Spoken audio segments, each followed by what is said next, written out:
Walaupun sekarang LPDP ini juga ternyata membawa yang lainnya juga, Bappenas, BRIN dan sebagainya itu ada info bahwa semuanya akan dihandle oleh LPDP, tapi semuanya mekanismenya sama gitu ya. Adalah sangat positif untuk para mahasiswa dan alumni kami. Kenapa? Kan dengan jejaring yang istilahnya di level nasional maupun mungkin sebagian juga ada internasional. Nah, sehingga saya kira kok tidak ada alasan bahwa melanjutkan studi di Pasca Sarjana itu sulit, sama sekali nggak ada. Semacam momok begitu bagi siapapun termasuk dosen-dosen sendiri. Kenapa? Karena banyak catatan atau rekod teman-teman yang belajar S3 itu waktunya molornya luar biasa kan gitu ya.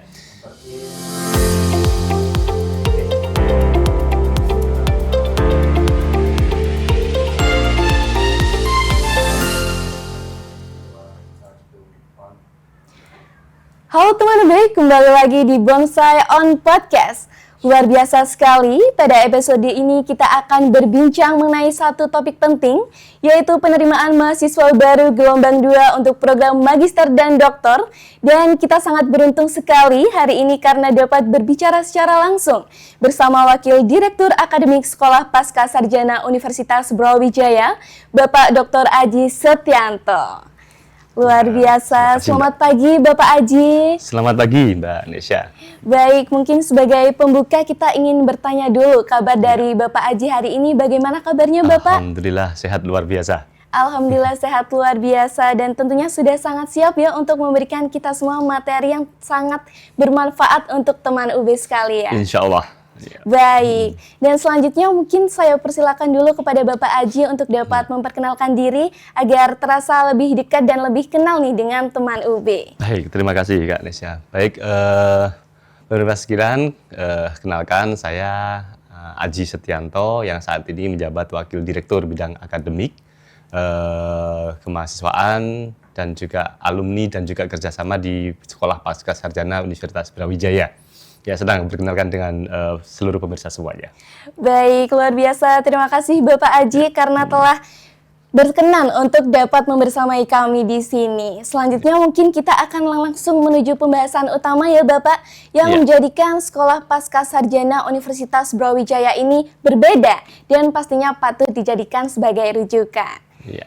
Baik, jadi pada bagian ini kita ingin memahami fondasi pemikiran dan karakter unik Sekolah Pasca Sarjana Universitas Brawijaya dan apa yang membuatnya relevan, berbeda, dan dibutuhkan saat ini. Iya. Baik, Bapak, untuk mengawali, salah satu hal yang sering disebut ketika orang membicarakan Sekolah Pasca Sarjana Universitas Brawijaya ini adalah pendekatan multidisipliner. Betul.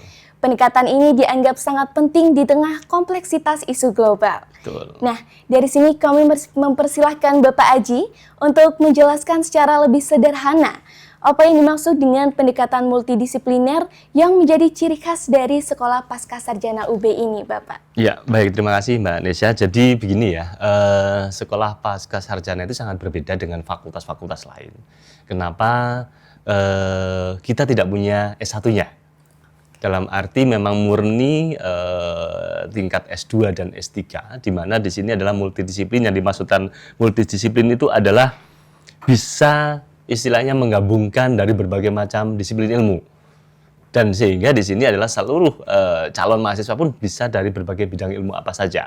Misalnya contoh dalam arti bisa saja dari ilmu lingkungan, sosial, gender, hukum, ataupun mungkin politik, ya, leadership dan sebagainya. Pokoknya dari bidang ilmu itu bisa masuk ke kami semuanya. Kenapa? Karena dengan pendekatan ini adalah bahwa nantinya akan mampu memecahkan hal-hal yang masalah itu secara real dan nyata. Karena tidak hanya satu disiplin ilmu, sehingga di sana melihat sebuah permasalahan itu secara menyeluruh yang kemudian bisa dihasilkan sebuah solusi-solusi yang itu benar-benar real begitu, yang dibutuhkan oleh masyarakat. Baik, jadi memang multidisiplin ini ilmu yang ditawarkan sangat beragam seperti itu ya Bapak. Nah, program-program seperti yang telah dijelaskan tadi oleh Bapak Aji sangat beragam. Mulai dari pengelolaan sumber daya lingkungan, kajian wanita, wawasan pertahanan nasional, hingga kepemimpinan dan inovasi kebijakan. Nah, kita ingin bertanya nih Bapak Aji, apa visi besar yang sebenarnya menyatukan seluruh program tersebut? Ya, sebenarnya begini Mbak Nesya, kenapa? Karena seluruh bidang ilmu yang di fakultas-fakultas itu kan sudah punya jalurnya S1, S2-nya, di mana itu ya ilmunya linear. Namun demikian, saya kira itu dibutuhkan sebuah rumah, di mana rumah itu bisa realita di dalam kehidupan kita itu nggak satu disiplin ilmu, kita semuanya bergabung begitu.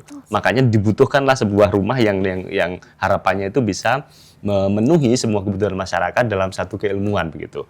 Nah, mungkin saya jelaskan dulu bahwa keilmuan kita itu di situ ada S2 itu ada 4 prodi, kemudian ada S3 ada 3 prodi ya.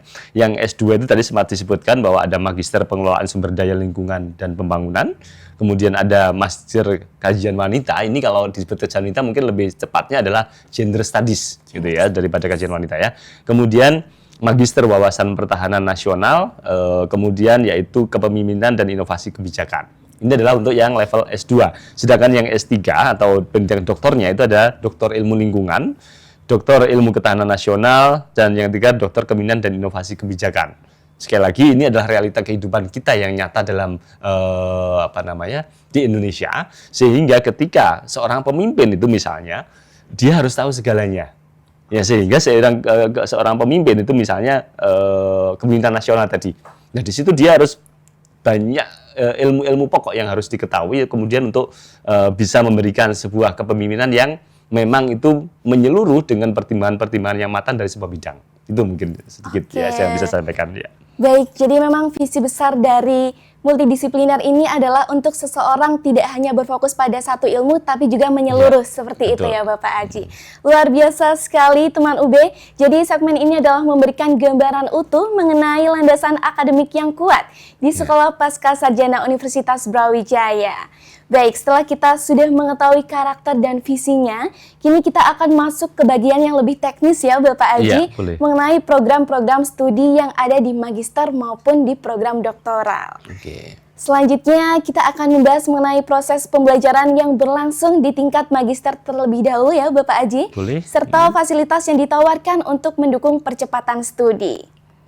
Baik, program magister di Sekolah Pascasarjana dikenal sebagai program yang adaptif dan relevan dengan kebutuhan profesional masa kini. Nah, Bapak Aji, dari sini banyak calon mahasiswa yang bertanya nih Bapak, apakah benar studi magister bisa diselesaikan dalam 3 semester dan bagaimana mekanismenya agar hal itu dapat dicapai?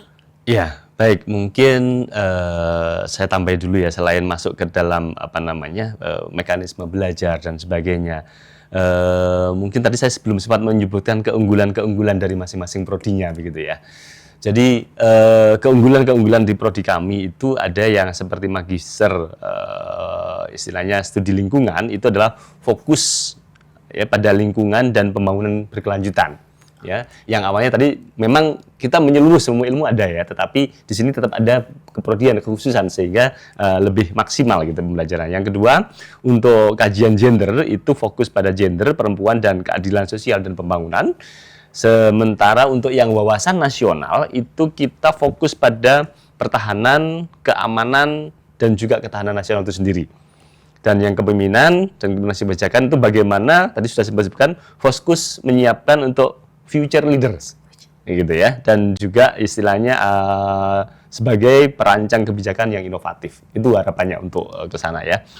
Nah, baik kalau keunggulan dan proses kami dalam pembelajaran tadi sempat disebutkan apakah benar S2 itu bisa ditempuh dalam 3 semester, betul, sehingga kenapa? Karena kita dan juga untuk doktoral itu bisa dalam 3 tahun atau 6 semester, bahkan mungkin bisa lebih cepat secara waktu. Namun demikian aturan dikti memang menyebutkan 3 tahun begitu ya.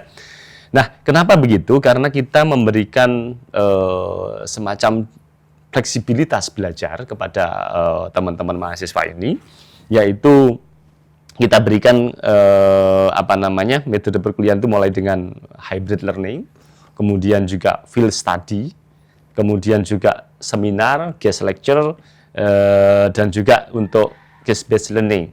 Nah, itu semuanya juga fleksibilitas itu ada. Kenapa? Karena kuliah kita itu ada berbagai macam jalur ya. Jalur reguler 1, reguler 2, Ini adalah untuk yang reguler 1 ini untuk teman-teman yang memang mampu hadir di Senin sampai Jumat yang atau kuliah full di kami. Sementara untuk yang reguler 2 itu Sabtu dan Minggu.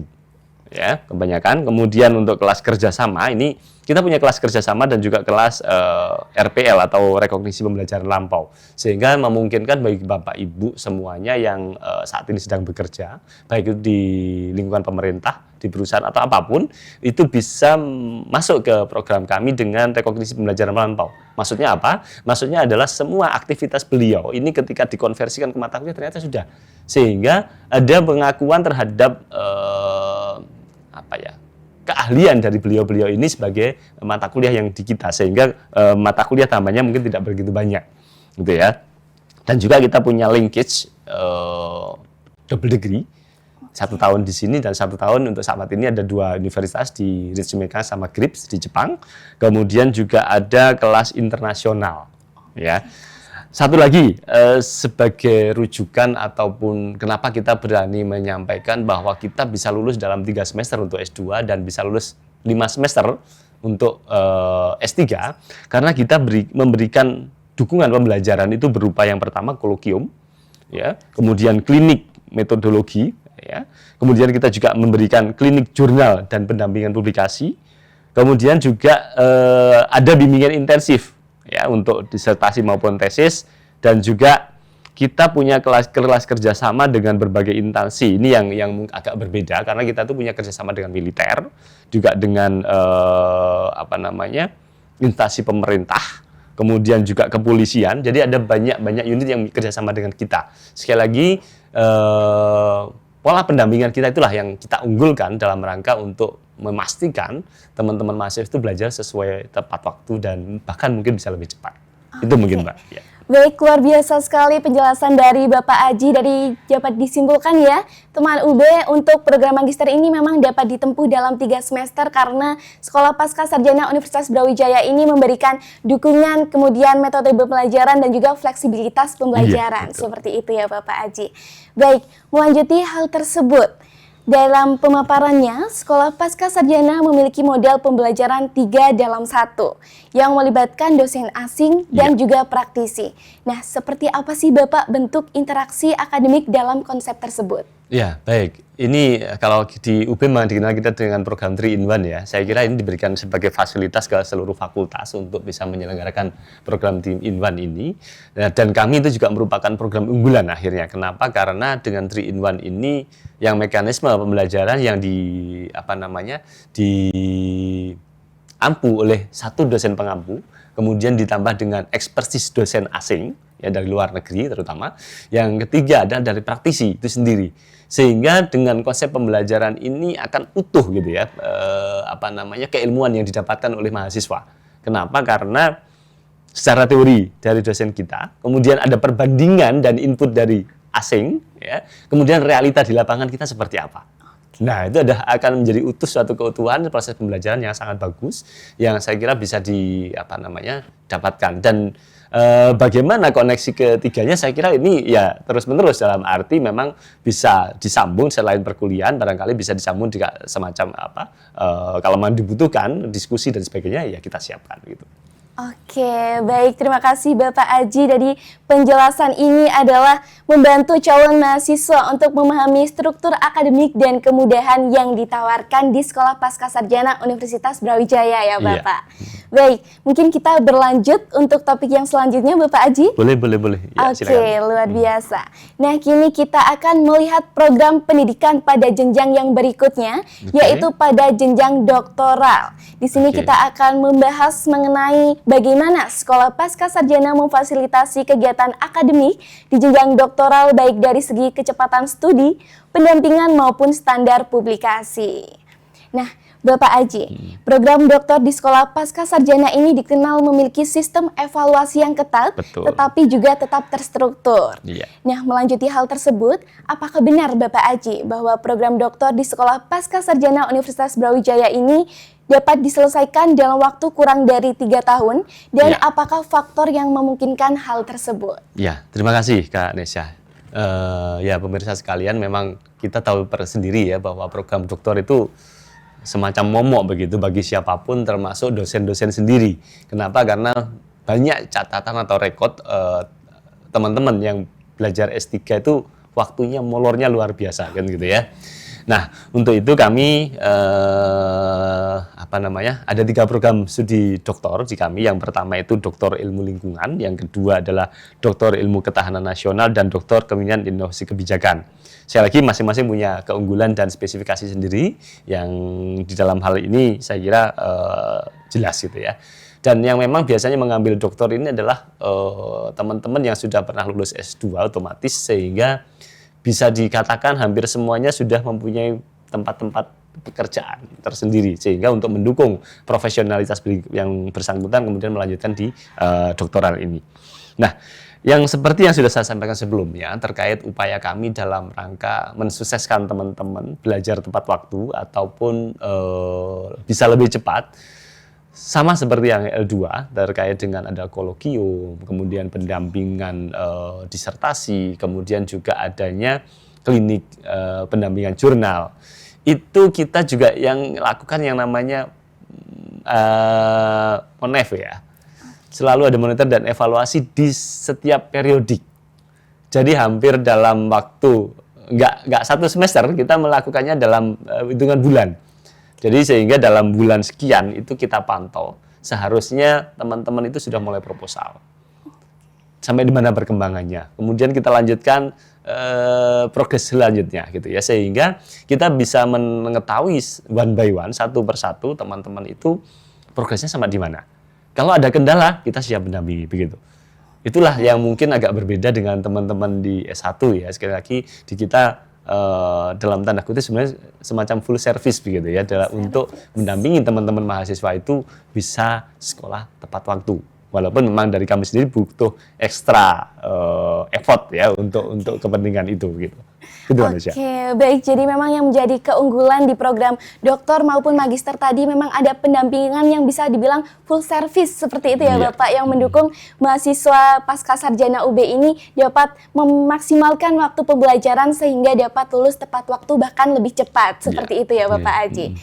Baik, melanjuti mengenai tentang pendampingan tadi Bapak, sempat ditanyakan juga untuk publikasi terdapat kewajiban 1 jurnal internasional bereputasi dan 1 jurnal internasional lainnya. Betul. Kemudian ada pula syarat diseminasi 2 artikel pada jurnal Scopus Quarti 3. Betul. Nah, bagaimana sekolah pasca sarjana ini memfasilitasi mahasiswa untuk dapat memenuhi standar ini, Bapak Aji? Ya, baik.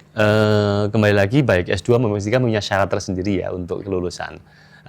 Kalau untuk S2 kan saya kira sama dengan tempat lain untuk artikel di Sinta 2. Kemudian kalau doktoral seperti yang disebutkan tadi ya, ada diseminasi kemudian bereputasi, jurnal dan Scopus.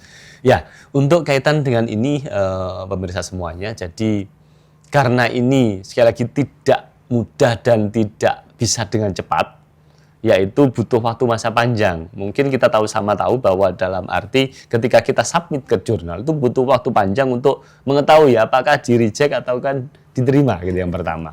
Itu belum nanti direvisi kan gitu ya. Nah kemudian baru panjang. Untuk itu Kak Nesya, jadi untuk terkait dengan penjurnalan ini kami memulainya dari start awal. Jadi baik yang S1 maupun S2 dimulai dari start istilahnya passion ataupun tema Bapak Ibu tentang penelitian apa yang diambil, kita upayakan jurnalnya jalan bersamaan dengan proses penulisan disertasi. Yang pasti yakin juga memang mendukung disertasinya. Kenapa? Kalau menunggu disertasi dulu baru penjurnalan, nanti waktunya nggak nutut.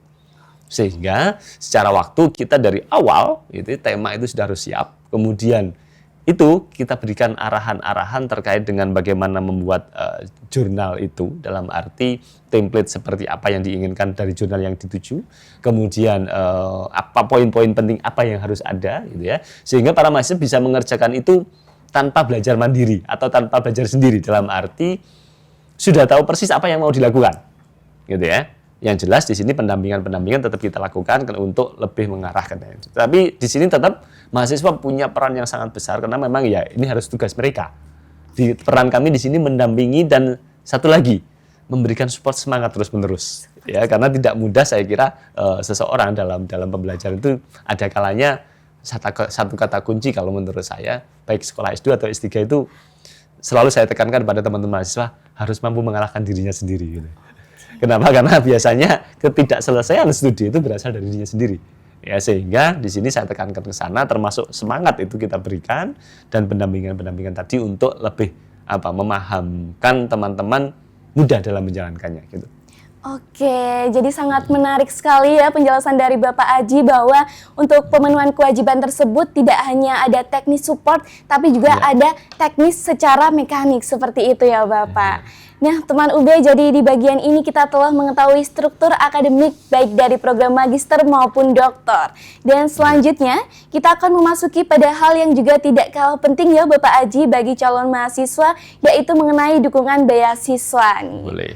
Baik, jadi pada kali ini kita akan membahas dukungan finansial dan peluang beasiswa yang relevan bagi calon mahasiswa, serta bagaimana Sekolah Pascasarjana Universitas Brawijaya memfasilitasi proses tersebut. Baik. Baik, mengenai hal tersebut Bapak Aji, menurut Bapak apa yang menjadikan Sekolah Pascasarjana UB ini sebagai lingkungan akademik yang tepat bagi para penerima beasiswa nasional seperti Bappenas, Lembaga Pengelolaan Dana Pendidikan, Beasiswa Pendidikan Indonesia, Beasiswa Unggulan, Badan Riset dan Inovasi Nasional, serta beasiswa yang lainnya Bapak? Iya, baik, terima kasih. Jadi memang betul, saya kira di UB terutama kita yang pasca sarjana pengelolaan beasiswa seluruh UB pun ada pada kami di Sekolah Pascasarjana. Meskipun beasiswa itu ada di fakultas-fakultas. Yang pertama itu. Yang kedua adalah bahwa beasiswa ini ada yang berbagai macam versi. Ada yang kadang sudah dilingkan dengan lembaga tertentu seperti Bappenas. Bappenas itu sudah langsung istilahnya meminta dengan pemerintahan kota, pemerintahan kabupaten, ya, kemudian sehingga kita istilahnya proses apply dan sebagainya itu melalui kami dengan para lembaga-lembaga ini. Kemudian juga ada beasiswa yang diterima istilahnya atau ditawarkan kepada mahasiswa ongoing. Dalam arti di sini seperti LPDP itu ya. Walaupun sekarang LPDP ini juga ternyata membawai yang lainnya juga, Bappenas, BRIN dan sebagainya itu ada info bahwa semuanya akan dihandle oleh LPDP, tapi semuanya mekanismenya sama gitu ya, ataupun beasiswa unggulan. Nah, di sini sekali lagi ada yang ditawarkan secara ongoing kepada mahasiswa yang saat ini sedang belajar dan belum mendapatkan. Satu hal lagi yang saat ini juga menjadi andalan teman-teman mahasiswa ataupun juga menjadi poin positif buat Bapak Ibu yang bekerja di lembaga tertentu, itu adalah kita punya skema cost sharing. Jadi cost sharing ini kita mencoba menggandengkan antara pemberi beasiswa, baik di sini bisa Bappenas ataupun yang lainnya, dengan istilahnya pemerintahan tertentu ataupun lembaga tertentu. Contoh yang sudah kita gandeng itu adalah cost sharing dengan istilahnya misalnya Bappenas dengan Direktorat Lingkungan Hidup, ya DLH. Itu kemudian ada cost sharing, sehingga dari cost sharing dari DLH siap dana berapa, dari Bappenas berapa, sehingga teman-teman di sini sebenarnya free, tapi yang mendanai adalah unit masing-masing dan tambah beasiswa. Nah, ini adalah sebuah saya kira fasilitas yang mungkin bisa didapatkan terutama buat Bapak Ibu semuanya yang saat ini sudah aktif dalam dunia kerja, baik itu di pemerintahan maupun di perusahaan. Oke, baik. Terima kasih Bapak Aji atas penjelasannya yang sangat detail. Nah, mengenai beasiswa tersebut Bapak melanjutinya, apakah terdapat layanan dari Sekolah Pascasarjana UB yang membantu mahasiswa dalam penyusunan atau verifikasi dokumen beasiswa? Iya, ya saya kira otomatis itu ya. Ketika mau apply pasti semuanya, ketika itu melalui kami, sudah dapat dipastikan akan kita seleksi lebih dulu ataupun kita verifikasi berkas-berkas yang ada. Kalaupun kurang pastikan kita sampaikan kepada yang bersangkutan untuk dilengkapi dalam arti untuk upaya mendapatkan beasiswa tersebut. Yang selama ini menurut saya kok jumlah beasiswa yang kita terima banyak. Kemudian juga hampir semua teman-teman yang status bekerja itu hampir semuanya yang biaya mandiri itu sedikit gitu ya. Jumlahnya lebih banyak yang dapat beasiswa maupun cost sharing maupun yang program yang lainnya. Oke, baik. Jadi memang di Sekolah Pascasarjana ini lebih banyak mahasiswa yang diterima dengan beasiswa ya Bapak. Baik, teman UB, jadi informasi itu tadi adalah mengenai beasiswa yang tentu menjadi poin penting bagi calon mahasiswa. Dan akhirnya setelah ini kita akan ada pada bagian pembahasan yang tidak kalah penting nih Bapak, dan tentunya akan sangat menarik sekali mengenai pembicaraan tentang alumni, peluang masa depan, dan juga pesan personal nih dari Bapak Aji nantinya yang akan disampaikan pada akhir pembicaraan kami. Nah Bapak, ketika kita melihat profil alumni Sekolah Pascasarjana Universitas Brawijaya, banyak yang kini memegang posisi penting, baik di pemerintahan, lembaga pertahanan, hingga lembaga penelitian. Betul. Nah menurut Bapak Aji, apa yang membuat banyak alumni dari Sekolah Pascasarjana UB ini mampu berkembang hingga menduduki posisi strategis di tingkat nasional bahkan internasional, Bapak? Ya, oke, terima kasih Kak Nesya. Ya, jadi begini, teman-teman sahabat UB ya, bahwa alhamdulillah istilahnya lulusan kami itu dapat dikatakan mungkin karena multidisipliner tadi, sebuah ilmu yang memang sangat dibutuhkan oleh masyarakat, real, aplikatif begitu, bukan mono disiplin, sehingga satu yang masuk ke kami adalah mereka-mereka yang memang juga selama ini sudah punya leadership yang tinggi, kemudian juga track record yang bagus, sehingga ketika masuk ke kami ditambah dengan lulusan dari kami, sehingga Brawijaya saya kira juga punya nama. Sehingga dengan hal tersebut itu juga mampu meningkatkan kualitas yang bersangkutan untuk mampu bersaing di tingkat nasional tadi. Itu yang pertama.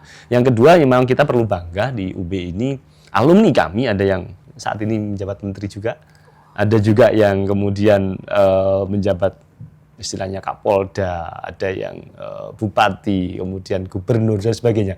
Sehingga pada level-level itulah saya kira ada sebuah kebanggaan di kami terkait dengan hal itu. Sehingga, nah ini maksudnya adalah sangat positif untuk para mahasiswa dan alumni kami.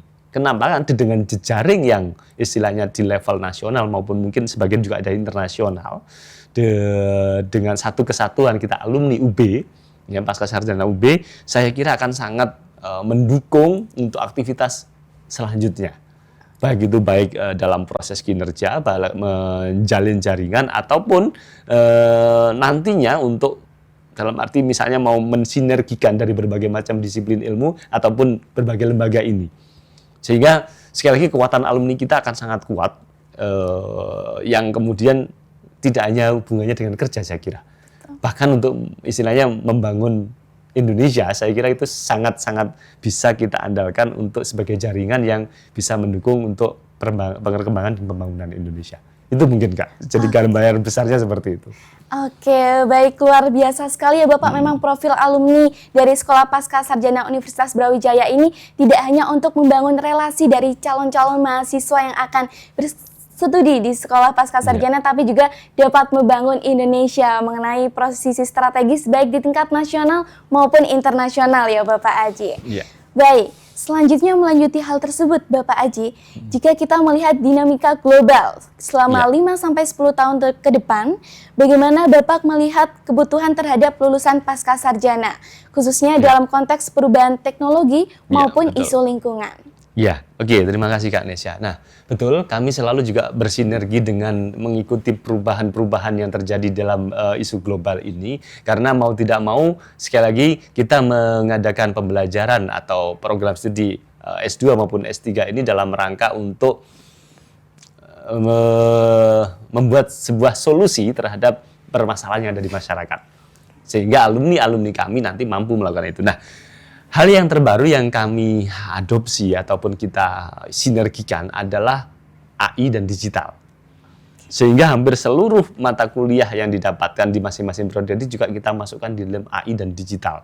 Terkait dengan pembelajaran itu, penguasaan penggunaan AI dan digitalisasi. Bahkan untuk program misalnya ilmu ketahanan nasional, ini kita juga sekarang sudah punya proyeksi adalah ketahanan nasional dalam digitalisasi. Ketahanan digital. Gitu, misalnya. Yang lingkungan juga demikian, juga bagaimana memanfaatkan AI untuk keutuhan lingkungan kita. Sehingga sekali lagi kita sekolah pascasarjana selalu lagi juga punya keunggulan. Yang pengajarnya adalah seluruh ekspertis para profesor yang ada di seluruh UB ini. Ya, jadi beliau yang ahli ekonomi ya kita ambilkan dari Fakultas Ekonomi, yang ahli pertanian kita ambilkan fakultas pertanian, perikanan dan seterusnya, sehingga benar-benar apa yang ingin kita ajarkan ataupun kita berikan kepada para mahasiswa itu didukung oleh profesional yang benar-benar mampu di bidangnya. Gitu. Oke, berarti memang dari Sekolah Pascasarjana UB ini menawarkan proyeksi baik dari bidang akademik, kemudian praktisi yang disinergikan dengan teknologi digital maupun AI, seperti itu ya Bapak Aji. Luar biasa sekali teman UB, dan selanjutnya mungkin sebagai motivasi kami persilakan kepada Bapak Aji untuk dapat memberikan motivasi kepada calon mahasiswa yang sedang mempertimbangkan untuk mendaftar pada gelombang 2 Pascasarjana UB ini. Ya, terima kasih. Ya mungkin kalau bagi saya tidak, pemirsa semuanya tidak ada terbatas pada gelombang 2 ini aja Kak Anisha. Jadi Bapak itu saya kira memang upaya untuk belajar itu kita nggak ada batasan waktu, gitu ya. Bahwa long life education gitu ya, setelah kita belajar selamanya, selama panjang hidup. Kemudian silakan buat Bapak Ibu yang ingin istilahnya saat ini, terutama yang sudah baik fresh graduate yang mau melanjutkan di dalam ilmu tertentu di tempat kami multidisiplin, ataupun Bapak Ibu terutama kita yang ini yang sudah punya pekerjaan, karena sekarang ini saya kira juga bersinergi juga dengan pemerintah, punya kepentingan pemerintah untuk meningkatkan SDM. Ya, ini kami siap untuk memberikan pendampingan dengan program yang tadi RPL, rekoksi pembelajaran lampau. Kemudian kita juga siap mendampingi semuanya Bapak Ibu yang masuk, sehingga jadi Bapak Ibu semuanya yang apa namanya punya minat, keinginan, nggak usah ditunda-tunda maksud saya gitu ya. Segera daftar ke kami, kemudian apa namanya akan kita dampingi. Kita punya fleksibilitas yang sangat tinggi terkait dengan bagaimana proses pendaftaran, karena walaupun sekarang sudah sistem online, nanti untuk Bapak Ibu yang punya kesibukan luar biasa, sistem online pun akan kita bantu untuk proses input pendaftaran dan sebagainya. Itu yang pertama. Yang kedua, masalah waktu belajar ini juga demikian. Apabila Bapak Ibu misalnya dari lembaga tertentu mampu menghasilkan atau ada sekitar 10 orang, itu waktunya pun bisa menentukan sendiri. Karena jumlah kelas kuota, sehingga waktunya misalnya karena bekerja gitu ya, hari Sabtu dan atau weekday yang sore begitu misalnya. Nah itu kita bisa mengikuti. Dalam arti fleksibilitas waktu sangat tinggi. Untuk Bapak Ibu yang sedang misalnya harus dinas luar kota, kita sediakan fasilitas hybrid.